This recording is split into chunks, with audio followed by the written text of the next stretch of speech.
Hello everyone, welcome back to Deep 11 10 words a day. ये एक series है जिसमें हम रोजाना इंग्लिश के 10 वर्ड्स पढ़ते हैं with their Hindi meaning, synonyms and antonyms. इनमें सिर्फ 10 वर्ड्स से नहीं, इन टोटल 50 टू 55 वर्ड्स रहते हैं जिन्हें हम रोजाना पढ़ते हैं with their Hindi meaning, synonyms and antonyms. इनमें हाई फ्रीक्वेंसी वर्ड्स को मैंने इंक्लूड किया है जो डेली यूज के लिए तो इंपॉर्टेंट है ही, साथ ही सभी एग्जाम के लिए भी इंपॉर्टेंट है, चाहे आप किस एकेडमिक की प्रिपरेशन कर रहे हो या कम्पिटेटिव एग्जाम्स की। आज है episode 13। Without further delay let's begin. देखते हैं आज का पहला वर्ड कौन सा है। आज का पहला वर्ड है डोमिनो इफेक्ट। डोमिनो इफेक्ट, इसका मतलब होता है श्रृंखलावाद प्रभाव या क्रमिक प्रभाव। एक घटना अगर हो गई तो उसके बाद दूसरी घटना को ट्रिगर करती है, वही है डोमिनो इफेक्ट। और उसके बाद तीसरी घटना को ट्रिगर करती है जो उससे बड़ी होती जाती है। ठीक है, वही होता है डोमिनो इफेक्ट। हम लोग देखते हैं वीडियोस में अक्सर ऐसे डोमिनो रहता है, एक से बड़ा एक, उससे बड़ा एक और एक। अगर ये गिर गया तो ये भी गिरेगा और ये भी गिरेगा, किसी और पे गिरेगा, बड़ा वाला पे, ये उससे बड़ा वाला गिरेगा, जो एक छोटा सा डोमिनो से बड़े वाले को ट्रिगर करता है, वही था डोमिनो इफेक्ट। देखते हैं सिनोनिम्स। इसके सिनोनिम्स बता दूं कि सिनोनिम्स होता है समानार्थी शब्द, समान अर्थ वाले, और एंटोनिम्स होता है विपरीत अर्थ शब्द, विपरीत अर्थ वाले। ठीक है। सिनोनिम्स का पहला वर्ड है चेन रिएक्शन, श्रृंखलावाद प्रतिक्रिया, एक के बाद होने वाली प्रतिक्रिया। एक के बाद एक क्रिया दूसरे क्रिया को जो इफेक्ट करती है, दूसरे क्रिया को ट्रिगर करती है, वो तो chain reaction. Cascade, CASCAD, cascade मतलब झरना या क्रमिक प्रभाव जो गिरती रहता है। सीक्वेंस मतलब अनुक्रम, एक के बाद होने वाली चीज। नेक्स्ट वर्ड है कॉन्सिक्वेंस मतलब परिणाम। एक जैसे डोमिनो में देखते हैं, एक गिरा तो दूसरे को ट्रिगर किया, दूसरा गिरा तीसरे को ट्रिगर किया, हो जाता है कॉन्सिक्वेंस, एक के बाद एक होने वाले परिणाम। सक्सेशन मतलब उत्तराधिकार। जैसे जैसे अभी हमारा पीएम है, पीएम की कुर्सी है, तो पीएम जब तक है हमारा, पीएम जब नया फिर से इलेक्शन होगा, फिर कोई और पीएम बनेगा तो फिर वहां पे कोई आ जाएगा, तो ये सक्सेसर, एक के बाद एक उत्तराधिकार, उस पे अधिकार जिसका है, नेक्स्ट अधिकार, वो होता है उत्तराधिकार।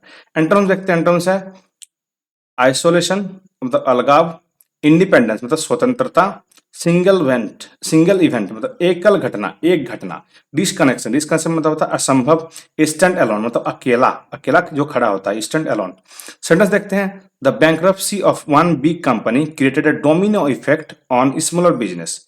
एक बड़े कंपनी का जो बैंक्रप्सी हुआ, वो जो पतन हुआ, उससे बाकी सारे स्मॉल बिजनेसेस को भी इफेक्ट किया।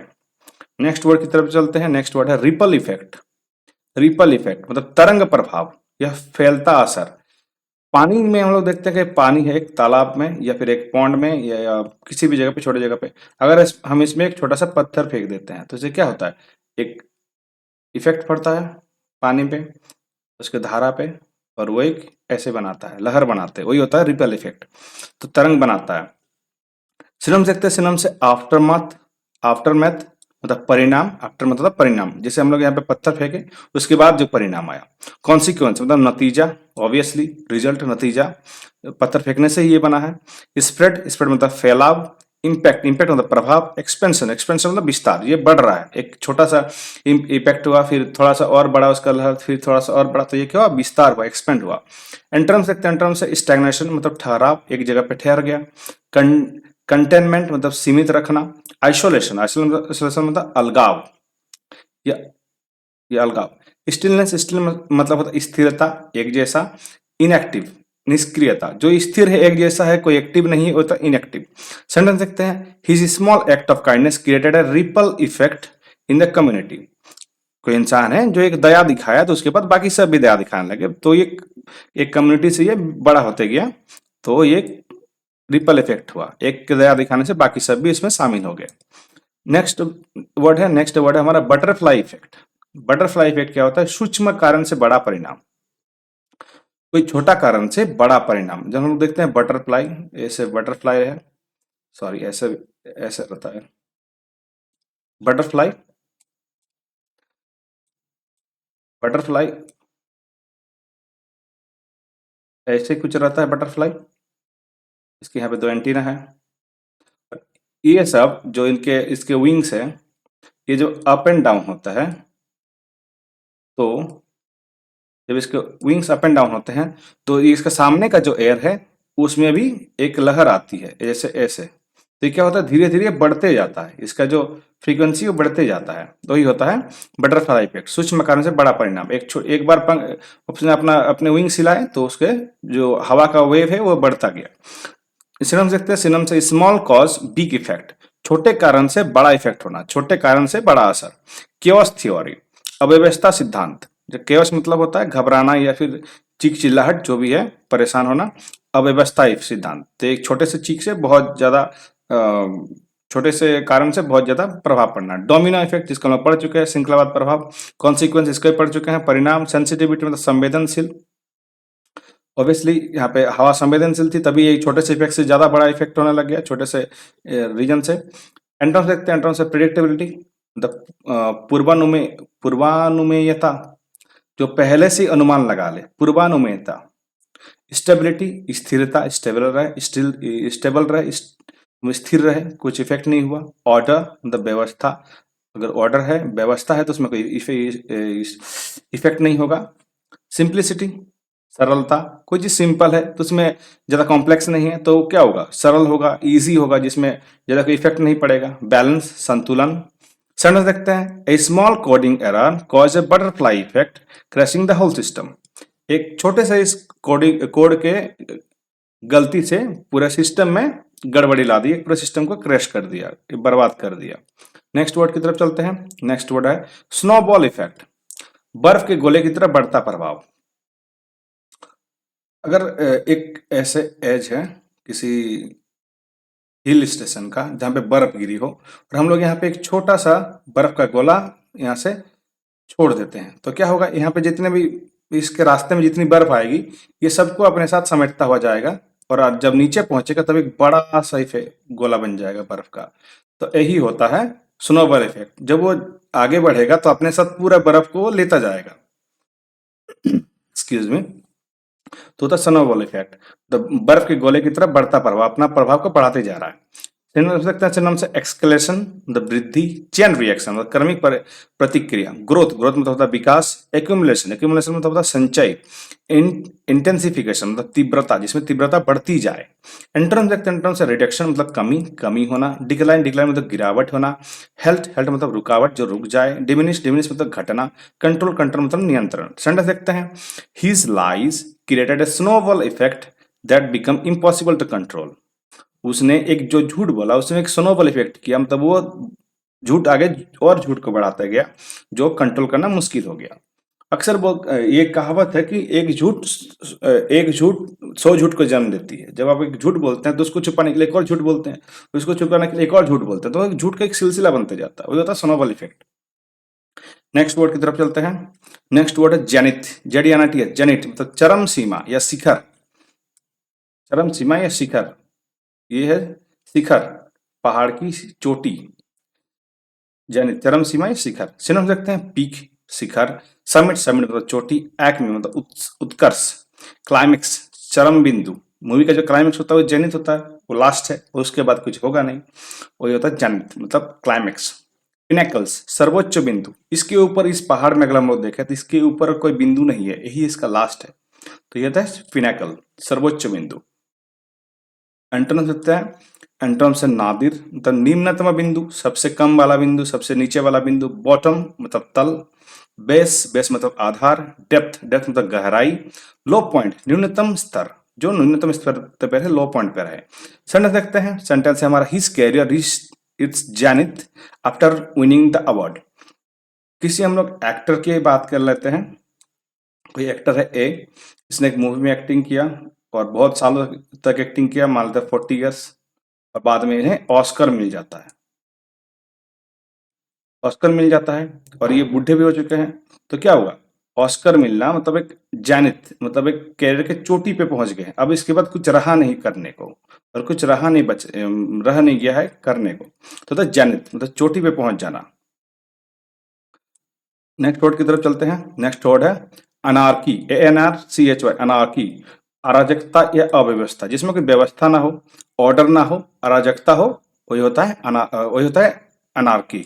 सिनोनिम देखते हैं, केओस अव्यवस्था, केओस मतलब घबराहट, अव्यवस्था जिसमें व्यवस्था ना हो, डिसऑर्डर ऑर्डर ना होना, गड़बड़ी, लॉलेसनेस बिना कानून, लॉलेसनेस, बिना कानून, कोई कानून ना हो, लॉ ना होना। कंफ्यूजन मतलब भ्रम, भ्रम कब होता है, जब कोई ऑर्डर में ना हो। टर्मोइल, टर्मोइल मतलब होता है अशांति, टर्मोइल मतलब अशांति, जब शांत ना हो, अशांत हो, जब कुछ कैओस होता रहे। एंटर्म्स देखते हैं, एंटर्म्स ऑर्डर, व्यवस्था में रहना। स्टेबिलिटी मतलब स्थिरता, एक जैसा। लॉ, लॉ मतलब कानून, लॉ में रहना। पीस, पीस मतलब शांति। गवर्नमेंट, गवर्नमेंट मतलब शासन में रहना। गवर्नमेंट अगर नहीं रहेगा किसी कंट्री में तो क्या होगा, वहां पे अव्यवस्था आ जाएगी, कैओस होता रहेगा, जैसे अभी बांग्लादेश में है हमारा, हमारा नहीं सॉरी, हमारे पड़ोस का, हमारे पड़ोस का देश है बांग्लादेश। यहाँ पे कैओस हुआ है, यहाँ पे कोई गवर्नमेंट है तो लेकिन स्टेबल नहीं है। स्टेबल भी एक वर्ड होगा इसका एंट्रेंस में। तो क्या हुआ, वहां पे कैओस है बांग्लादेश में, और ये कैओस या डिसऑर्डर, ये अनार्की। अनार्की अक्सर गवर्नमेंट के ये में भी होता है कि अनार्की आ गया है, मतलब गवर्नमेंट वहां पर रहा नहीं। सेंटेंस देखते हैं, the sudden fall of government led to complete anarchy in the country. अभी मैंने कहा कि गवर्नमेंट अगर किसी कंट्री का मतलब कुछ हो जाए कि गवर्नमेंट वहां से हट जाए, कुछ भी हो सकता है। तो मिलिट्री, कभी कभी किसी कंट्री में मिलिट्री का शासन आ जाता है तो क्या होता है, अनार्की आ जाता है। गवर्नमेंट वहां पे रहा नहीं, कुछ ऑर्डर में होगा नहीं, तो क्या होता है, अनार्की आ गया। नेक्स्ट वर्ड की तरफ चलते हैं। नेक्स्ट वर्ड है कॉर्डियल। एक्सक्यूज मी, मेरा गला थोड़ा बैठा हुआ है, माफ कीजिए इसके लिए। Cordial, cordial, CORDIAL, cordial. सौहार्दपूर्ण या आत्मीय, सौहार्दपूर्ण या आत्मीय, जो अपना हो, आत्मीय। सिनोनिम देखते हैं, फ्रेंडली, मित्रवत, वार्म, गर्मजोश से भरा, जिससे हम जानते हैं उससे गर्मजोश से ही मिलते हैं, उससे दूर दूर से ऐसे नहीं मिलते हैं, ठीक है। तो आफ्टर अफेक्शन सॉरी अफेक्शनेट मतलब स्नेही या स्नेह, अफेक्शन रखना, स्नेह। काइंड, काइंड मतलब दयालु। एमिएबल, एमिएबल मतलब मिलनसार। अफेक्शनेट से ही बना अफेक्शन, AFFECTION, अफेक्शन मतलब क्या होता है, स्नेह रखना या स्नेह। इन टर्म्स देखते हैं, इन टर्म्स से हॉस्टाइल मतलब शत्रुतापूर्वक, हॉस्टाइल। कोल्ड, कोल्ड मतलब ठंडा। रूड, रूड, रूड मतलब होता है असभ्य। अनकाइंड मतलब निर्दयी, काइंड ना होना। अनकाइंड मतलब काइंड, दया ना रखना, निर्दयी। अनफ्रेंडली, अमित्रता, मित्रता ना रखना, अनफ्रेंड।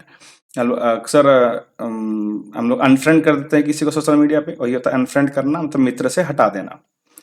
सेंटेंस देखते हैं, they have maintain A cordial relationship despite there differences. उनके डिफरेंसेस, उनके विपरीत नेचर के बावजूद उनमें सौहार्दपूर्ण है, ये आत्मीयता है, cordial relation, cordial relation. Next word की तरफ चलते हैं। नेक्स्ट वर्ड है पेंसिव। पेंसिव विचारशील, गहन चिंतनशील। पेंसिव मतलब होता है, पेंसिव मतलब होता है विचारशील, गहन चिंतनशील, चिंतनशील। कोई चीज विचार के करे, गहन चिंतन करके करे, वही होता है पेंसिव। सिनोनिम देखते हैं, थॉटफुल, थॉटफुल ऑब्वियसली विचारशील, जिसमें विचार किए, थॉट रखे। रिफ्लेक्टिव, चिंतनशील, चिंतन करके करे, रिफ्लेक्टिव। कंटेम्पलेटिव, मननशील, जो मन में रख के चिंतन करे, ऑब्वियसली मन में रहेगा तो चिंतन होते रहेगा। मेडिएटिव, मेडिएटिव मतलब ध्यान मग्न। ध्यान में हम अगर जैसे बहुत कोई ध्यान में ध्यान करता है, मेडिटेशन करता है, उसमें क्या करता है, अपने थॉट प्रोसेस पे चिंतन करता है, अपने थॉट प्रोसेस जो है उस पे वो चिंता करता है कि थॉट प्रोसेस मेरा कब कैसा है, तो वही होता है ध्यान मग्न करना, अपने थॉट प्रोसेस पे और चिंतन करना, गहन चिंतन करना, वही होता है मेडिटेटिव स्टेट। विशफुल, उदास चिंतनशील। एंटोनिम देखते हैं, एंटोनिम से केयर फ्री, बेफिक्र, जो बेफिक्र है, केयर फ्री है। जॉली, हंसमुख, जो हंसता रहे, हमेशा जॉली रहे। चेयरफुल मतलब प्रसन्न, प्रसन्न चित्त, प्रसन्न रहे। हैप्पी, हैप्पी मतलब खुश। लाइट हार्टेड, हल्के मन का। सेंटेंस देखते हैं, she sat by the window with a pensive look on her face. वो विंडो के सामने गहन चिंतन करके बैठी थी। नेक्स्ट वर्ड की तरफ देखते हैं। नेक्स्ट वर्ड है हमारा डिस्कॉर्ड। डिस्कॉर्ड मतलब असहमति या कलह, असहमति या कलह, इसमें सहमति ना हो, कलह। सिनोनिम देखते हैं, सिनोनिम से कॉन्फ्लिक्ट मतलब संघर्ष या झगड़ा। डिसएग्रीमेंट, असहमति, जहां पे सहमति ना हो, एग्रीमेंट ना हो, डिसएग्रीमेंट। स्ट्रीफ, STRIF, स्ट्री मतलब झगड़ा। डिसहार्मनी, डिसहार्मनी का मतलब होता है असंगति, जिसमें संगति ना हो, एक जैसे सोच ना हो, होता है डिसहार्मनी या असंगति। क्लैश, क्लैश मतलब होता है टकराव या झगड़ा। एंटोनिम देखते हैं, एंटोनिम से हार्मनी। हार्मनी मतलब होता है सामंजस्य, सामंजस्य। एकॉर्ड, एकॉर्ड मतलब समझौता, ऑब्वियसली। एग्रीमेंट, एग्रीमेंट मतलब भी सहमति होता है। पीस, पीस मतलब शांति, यूनिटी, यूनिटी का मतलब होता है एकता। सेंटेंस देखते हैं, there was discord between two communities over land issue. Obviously ये तो हमारे इंडिया में ऑब्वियस है कि लैंड को लेके टू कम्युनिटीज का अगर लैंड आप एक साथ रहे तो बहुत सारे कॉन्फ्लिक्ट आते हैं कि तुमने ये अपना जो बाउंड्री है उसको बड़ा क्यों दिया है मेरे तरफ, ये सब बहुत होता रहता है हमारे यहाँ पे, अक्सर न्यूज में आता है। ओके, तो नेक्स्ट वर्ड की तरफ चलते हैं, इसको छोड़ के। नेक्स्ट वर्ड है हमारा कमोशन, COMMOTION। कमोशन मतलब हंगामा या शोरगुल। हंगामा होना या शोरगुल होना होता है कमोशन। सिनम देखते हैं, सिनम से क्योस, क्योस मतलब अव्यवस्था। टर्मोइल, टर्मोइल मतलब होता है अशांति। डिस्कॉर्ड, डिस्कॉर्ड मतलब होता है गड़बड़ी, गड़बड़ी होना, डिस्टर्ब होना। हब्बब मतलब लोकाहल, सॉरी कोलाहल। एक साथ बहुत सारे ऐसे कुछ होते रहा, हल्ला होता रहा, बहुत ऐसा बहुत कुछ हो रहा है जो हमें समझ में ही नहीं आ रहा है। जैसे सब्जी मार्केट में कोलाहल होता है, कोई कुछ भी बोल रहा है, कुछ समझ में नहीं आ रहा। अप्रोवर मतलब हंगामा होना। एंड टर्म्स रखते हैं ऑब्वियसली, एंड टर्म्स ऑफ काम शांति, साइलेंस, साइलेंस मतलब मौन, ऑर्डर, ऑर्डर मतलब व्यवस्था, क्वाइट, क्वाइट मतलब शांति, पीस, पीस मतलब होता है शांति। सेंटेंस देखते हैं, the fire alarm cause commotion in the building. अगर किसी बिल्डिंग में फायर अलार्म बज जाए तो ऑब्वियसली हंगामा हो जाएगा, शोरगुल हो जाएगा, कहाँ से निकले कैसे निकले, तो ये होता है कमोशन, मतलब होता है शोरगुल। ओके, तो हमारा आज का सेशन कंप्लीट हो चुका है। अगर आपको किसी भी वर्ड में कंफ्यूजन है तो कमेंट में लिखें, मैं कंफ्यूजन क्लियर करने की पूरी कोशिश करूंगा। और एक बात, वर्ड्स को याद करने का सबसे अच्छा तरीका होता है इसको रिवाइज करना, तो विद इन 24 आवर एक बार रिवाइज जरूर करें, जिससे आपके सबकॉन्शियस माइंड में बैठ जाएगा। और वीडियो अच्छा लगे तो वीडियो को लाइक करें, अपने दोस्तों अपने फैमिली के साथ शेयर करें, और चैनल को सब्सक्राइब जरूर कीजिएगा, इससे हमें एक प्रोत्साहन मिलती है। और आप मेरे साथ सोशल मीडिया पे भी जुड़ सकते हैं, ये मेरे इंस्टाग्राम का लिंक है और ये मेरे एफबी का लिंक है। Thank you so much for watching, have a nice day.